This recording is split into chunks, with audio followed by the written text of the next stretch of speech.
नमस्कार सांग माने जय जगन्नाथ। आज आम सांबर दशमी सूर्य नारायण को किपरि पूजा करवा से विषय आम जाना। पौष मासर दशमी तिथि सांबर दशमी पालन कर द्वापर जुगर कृष्ण पुत्र सूर्य नारायण को पूजा करी रोगमुक्त होते तेणु सांबों अनुसार यही व्रत को सांबर दशमी भाव पूजा कर दिन परिवार समस्त व्यक्ति निरोग पर भिन्न भिन्न प्रकार भोग सूर्य नारायण को समर्पण करा जाई थाए। सेमाने तांको पिलामानंकर निरोग रहिबा पई भोग बाढ़ी थांती। चलित वर्ष 30 तारिख डिसेम्बर 2025 रे सांबर दशमी पड़ुछि। सेही दिन मंगलवार। सेही दिन 7:15 पर्यंत दशमी रहुछि। ता परठारु एकदशी तिथि आरंभ हेबो। सूर्य उदय समय दशमी तिथि रहुछि तेणु दिन सारा आमे सांबर दशमी पूजा करि परिबा, किछि असुविधा नाही। पिलांक आरोग्यता तथा ऐश्वर्य बुद्धि पाई सूर्य पूजा करा जाई थाए। सूर्य हेउछंती सकल शक्तिर आधार। तांकर शक्ति आधार रे जगत परिचालित हेउछि। कली जुगरे तांकर पूजा अर्चना कले समस्त पाप दूरीभूत होइताए। सूर्य को भिन्न भिन्न नाम रे पूजा करा जाउछि। संतान मानक मंगल मानसी माँ माने एही दिन सूर्य देवता को पूजा करती। सांब हेउछंती श्रीकृष्णकर संतान, जहाँक पई सांबर दशमीर पूजा आरंभ होइतिला। आम ओडिशार ओडिया जातिर विशेष पूजा अटे। आज आमे जानिबा काहेकि सांबंक नारे सूर्य को पूजा करा जाई थाए। थरे गोपी माने पुष्करिणी रे जल क्रीड़ा करुथिले। प्रभु श्रीकृष्ण को अपेक्षा करिथिले। सांबंकु नारद देखिले दूररू। तांको मनरे एक चिंता आसिला। नारद सांबंक पाखक गले, कहिले सांब जाओ, तुमको गोपी माने पुष्करिणी को डाकिछंती, अपेक्षा करिछंती। सांब सबुबेले नारदन को थट्टा करती।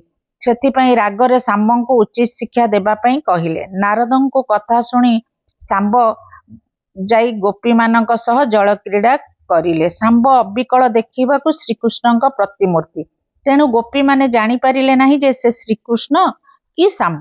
सेथिपई गोपी माने मध्य श्रीकृष्ण भावी सांबंक सह जल क्रीड़ा करिले। समस्ते जल क्रीड़ारे आनंद नौथिबा बेले नारद कौन कले ना भगवान श्रीकृष्ण पाखक जाई पाखे पहुंची श्रीकृष्ण को आनी सही पुष्करिणी पाखक आसी पहुंचिले। एही दृश्य देखि श्रीकृष्ण बहुत लज्जित हेले। जेतेबेले गोपी माने श्रीकृष्ण को देखिले आचंबित होइगले। गोपी माने मध्य लज्जित हेले। गोपी माने श्रीकृष्ण को देखि पचारिले, प्रभु जदि आपण एठारे तेबे ये आम सहित किए थिले? से कौन आपणक पुत्र सांब? सांब ए तो भूल कथा कही सांब को गोपी माने कुष्ठ रोग हेउ कही अभिशाप देइथिले। परे सांब कुष्ठ रोग रे पीड़ित होइथिले। एही रोगरु मुक्ति पाइबा पई श्रीकृष्णकर निर्देश रे दक्षिण समुद्र तटरे थिबा मैत्रेय वन को आसी थिले।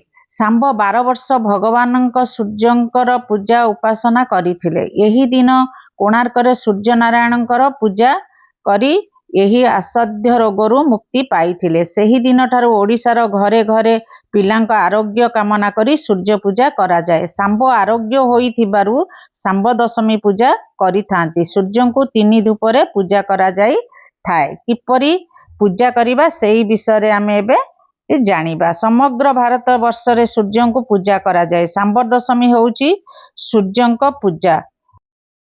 पौष मासरे दिन सारा एही सांबर दशमी पालन हेबो। विश्वास अछि जे एही दिन सूर्य पूजा कले सकल मनस्कामना पूर्ण होइथाए। माँ माने पिला मानकर निरोग शरीर दीर्घमय जीवन कामना करी माँ माने सूर्य देव तांको पूजा करी थांती।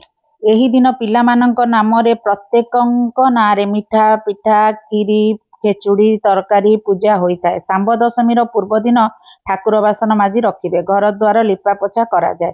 काहेकि ना सूर्य होउछंती सकल शक्तिर आधार।